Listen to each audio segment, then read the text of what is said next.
बोले शंकर जी, सारी धरती के तीर्थन में जाए वे को कोई प्रयत्न करे तो कितना समय लगेगा, कितना पैसा लगेगा?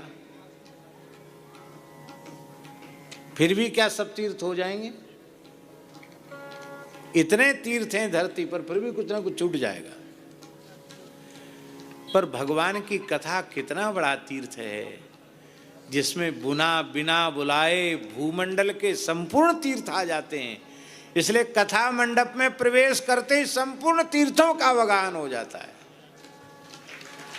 कथा से बढ़कर कोई तीर्थ नहीं है, और इसमें फूटी कौड़ी खर्च नहीं होती और कोई श्रम नहीं होता।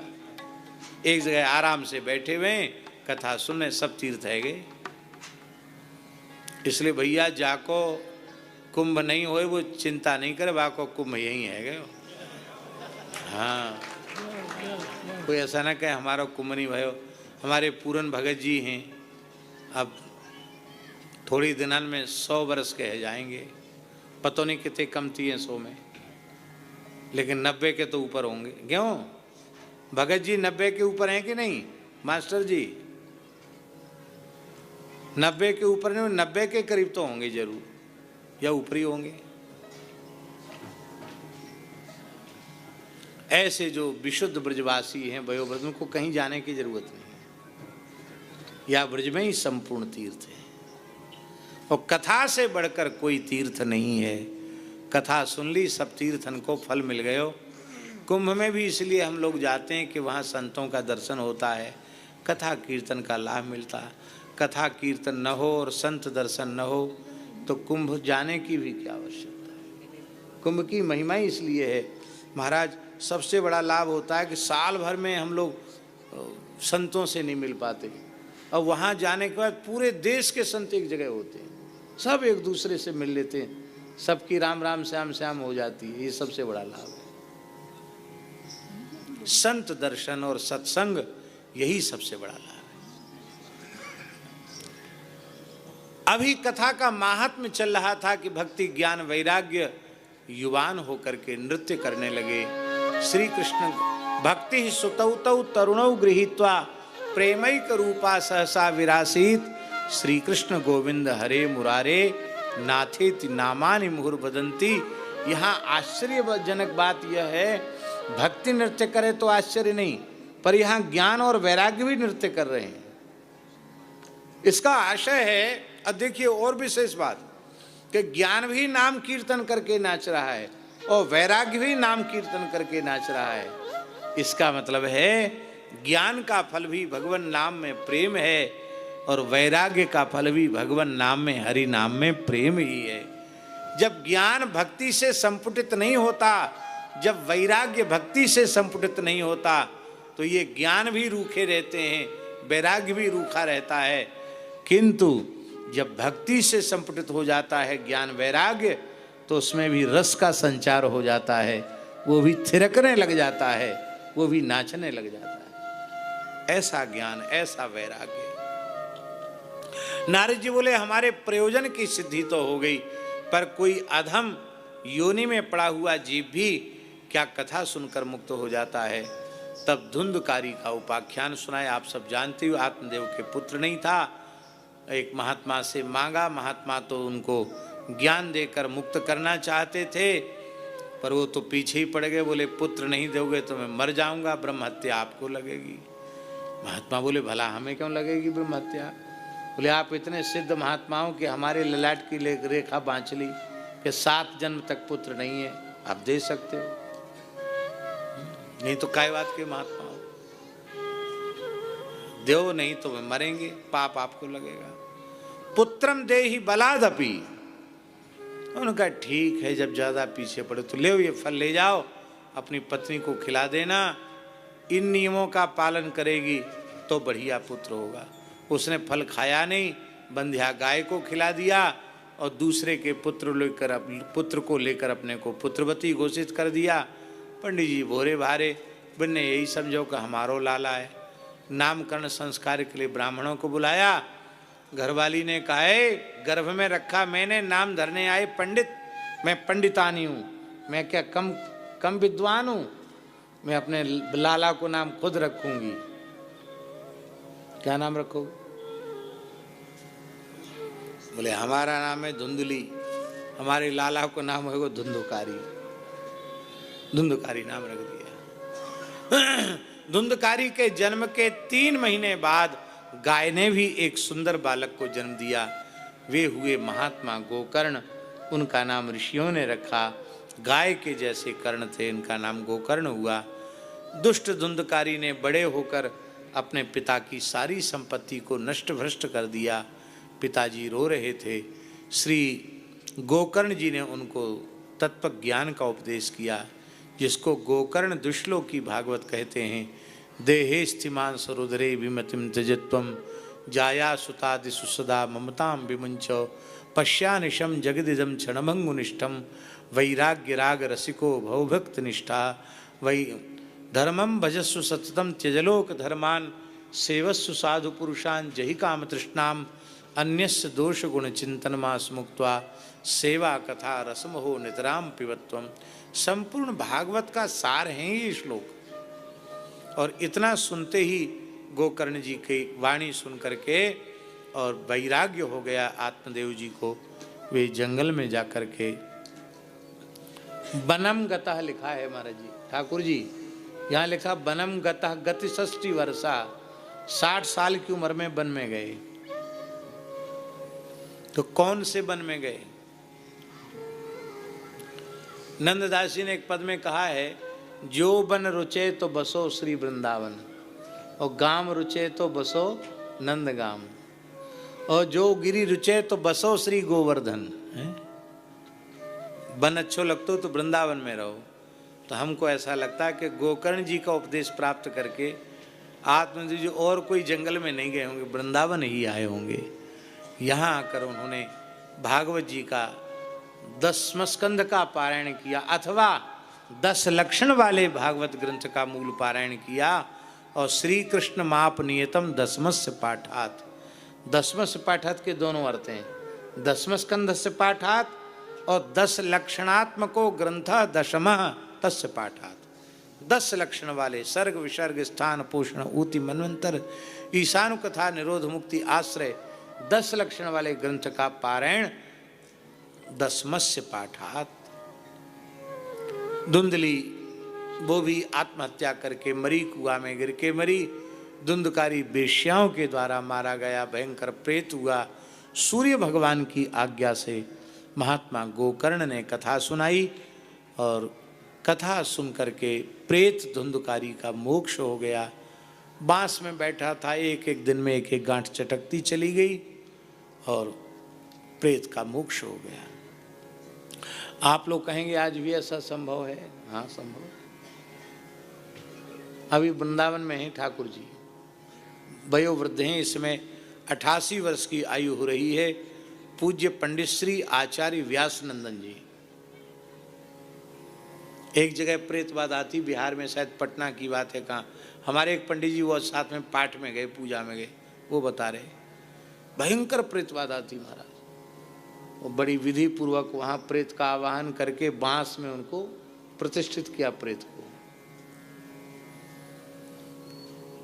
और चौथे दिन ही वो बांस इतनी जोर से फटा, 7 दिन भी नहीं लगे। जन्मोत्सव का पाठ चल रहा था, नंदोत्सव पूर्ण होते ही बांस फटा। इतनी जोर का फटा जैसे कहीं ने बम फिट कर दिया उसमें। वो इतना मोटा बांस, नीचे से ऊपर तक वाके 4 पला है गए, 4 फंटी है गई, ऐसा फटा बांस। और पाठ करता बेचारे ब्राह्मण वृंदावन से गए, वो तो ऐसे कांपे थर थर, वो डर गए, भैया ये खावा है विस्फोट जैसा है गया। प्रेत उपद्रव तो यहाँ शुरू नहीं हो गया। और व्यास जी ने कलावा से उस फटे हुए बांस को फिर बंधवाया। बोले कोई बात नहीं, 7 दिन पूरे हो, पूरे वही दिना, और बांस जो है गंगा जी में विसर्जित कर दिया। और फिर उस परिवार में कभी वह बाधा नहीं आई। ये तो अभी हमारे ऐसा समझिए ज़्यादा से ज़्यादा 25-30 साल पुरानी, 20-25 साल पुरानी बात होगी, इससे ज़्यादा पुरानी बात। कैसे फटा बांस, विचित्र घटना है कि नहीं? और हम अपनी बताएं, तो एक राजस्थान के गांव में गए, हमें तो पता नहीं कि यहाँ कहाँ बाधा है। 3 दिन व्यतीत हो गए, एक श्रोता नहीं, एक भी। हमारे साथ जो महात्मा थे बस वही थे, और जो बाबा जी हमको ले गए वो बेचारे व्यस्त रहते, गाड़ी लेके वो तो भंडारे की व्यवस्था में जुटे थे, वो बैठते नहीं वहाँ। हमको बड़ा आश्चर्य हुआ, बोले महाराज जी माइक की व्यवस्था नहीं है। हमने कहा हमारे साथ 2-3 मूर्ति हैं, उनके लिए तो माइक की ज़रूरत है नहीं, तो माइक वाइक रहने दो, काहे को पैसा लगेगा, श्रोता तो यहाँ है नहीं, अब सुना देंगे ऐसे बिना माइक के सुना देंगे।